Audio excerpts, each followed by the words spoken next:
And for those of you who are wondering, ah crap, what did he break now? It's like, no, it's another self-help video. This time, changing the tire. Why are we changing it? I mean, it's absolutely perfect. Well, I plan to take the bike on the track again and have further folding experience. So, I'll be swapping it out with the Pirelli Scorpion MT90. I've been off-road now for several years. Never had the pleasure of changing my own tire, so that's what I'm doing today. And while we're doing it, let's have a look at what tools we need. Tire, check.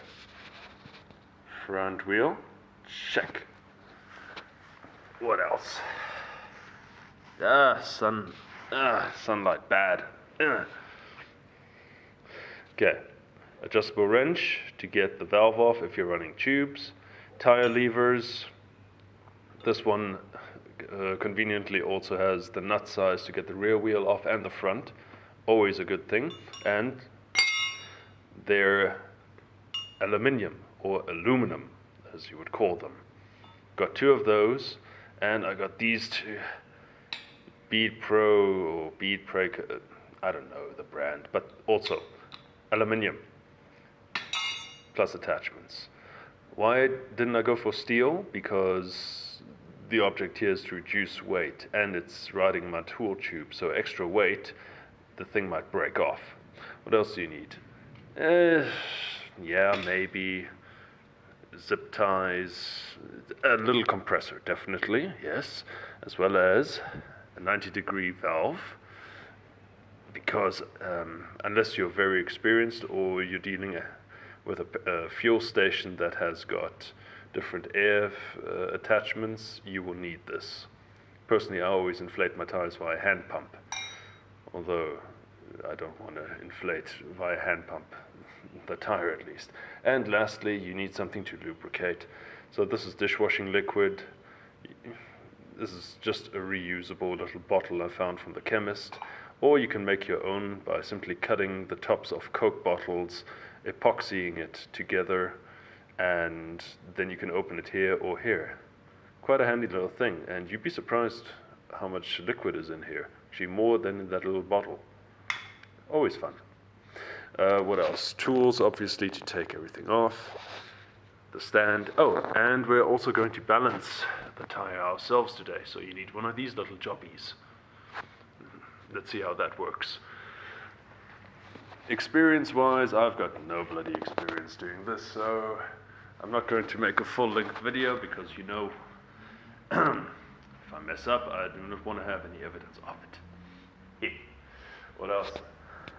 Oh, also got a rear tire.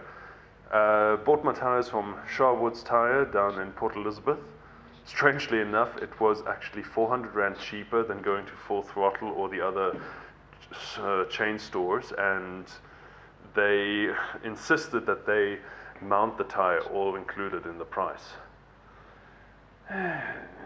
Nah, I'd rather do it myself, get the experience. And the best thing was, I ordered these within 48 hours, they were at my door.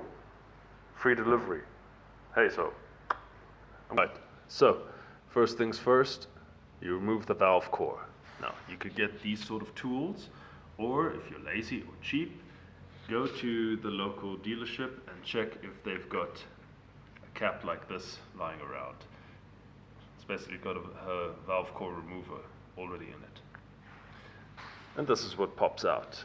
Just bear in mind, release the pressure slowly, this thing will else be flung out and will never be found again. While you've got it, have a look. The main reasons you got dust caps or valve caps on is to prevent dust from entering and blocking this little seal. That's all that stands between the pressure of the tire and the outside environment. So, inspect it, make sure the seal is alright, because if you've got a slow puncture or you're losing air slowly, chances are it's from here. Okay, so give this a little clean before you reinsert it. Oh, that was fun. Real pain in the ass. You really have to treat it like it owes you money. Best thing is kneel on top of the entire wheel and then lever it over. Makes life a little bit easier. And this is what a KTM rim looks from the inside. Tubeless. Real easy solution, basically just a rubber belt. Is the tire sensor. If you run tubes, you just remove it. Makes your life easier. Little tip, before you start, mark which side is which on the rim, just that you don't get confused. Mine's easy to memorize, or the KTM at least, because this opening is bigger. That's where the wheel spacer goes in.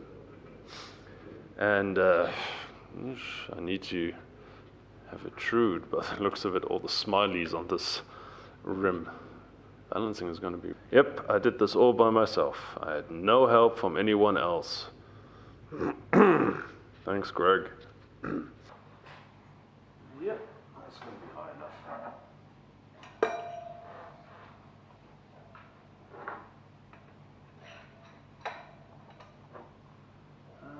We need a small Allen key to fasten this. The world today. Oh, thanks. You said small Allen key. Bit smaller if you got them. Put that camera away, millennial. What a bullshit millennial. I'm just as old as you are. Oh, whatever. On Facebook, where the kids go to marine life, you know, the dolphins or whatever, and but the glass is in between, and you see. Yeah, when you try something for the first time, it never works 100%. But thanks to the peanut gallery around me, we got it sorted. Things I figured out while putting the tire back on the rim: make sure both beads are in the inside groove. Unfortunately, I had this one already against the side, and I tried to pop it over. That was a mission until somebody pointed out, you're doing it wrong, put it back together, and then it worked a lot easier. And then, of course, inflating it with the little compressor was a bit of a pain in the ass, so I got the one out of the car where you see at least the pressure gauge, and when that needle wasn't moving, you know we had a leak. Unfortunately, the compressor was so loud you couldn't hear it. So what did we have to do? Apply more lube, listen to where it was pissing or hissing out, and just massage it, or basically keep that closed until, and you will notice it very quickly. You actually feel the vibration of the bead expanding. And at about 2 bar, the first side went pop, and about 2.4 bar, the other side went pop, and it was seated. And now what we're doing is this wonderful thing called balancing, where you feel like an old man. All what you do, you move it and see where the wheel stops. And if it keeps stopping at that position, you add weights to the top with a bit of masking tape, because you don't want to stick them permanently on there. And you do this so many times until the wheel stops at random locations, and then you know it's balanced. Yeah, I know. Scientific, huh? Well, once that is done, what you do, isopropyl alcohol, and you apply these things nice and tight. Mind you, don't do what every tire shop does and plaster it all on one side. Spread it out on both sides. Gives a bit more even feel. Little tip on the side. Again, I take no responsibility if I'm talking out of my backside again, because this is normal. And there we go. This is 10 grams, 10, so a total of 20 grams balancing weights. Before, it was using 10, 15, 25, 30 grams with the DKZ 80. So, I guess Pirellis are a little bit easier to balance, or a little bit, okay, road tire. At higher speed, this thing is V-rated, so I suppose the quality control is a little bit more stringent. Okay, that's that. What else do we need to do? Pack up, and of course, because we've been touching the bike and doing things to it, we're going to take a bit of brake cleaner and go over everything before we install it. But I must say, paying $100 or 200 Rand for have it balanced and fitted, okay, you are at the mercy of the dealership, because if they're busy, you're going to wait a while. This one at least, you've done it yourself. Any cracks, anything wrong, it's on you, but at least you know if there is a problem, you immediately see it and can rectify it. So, and take pride that you've done something yourself. And didn't sit in front of the iPad or YouTube watching a video about it.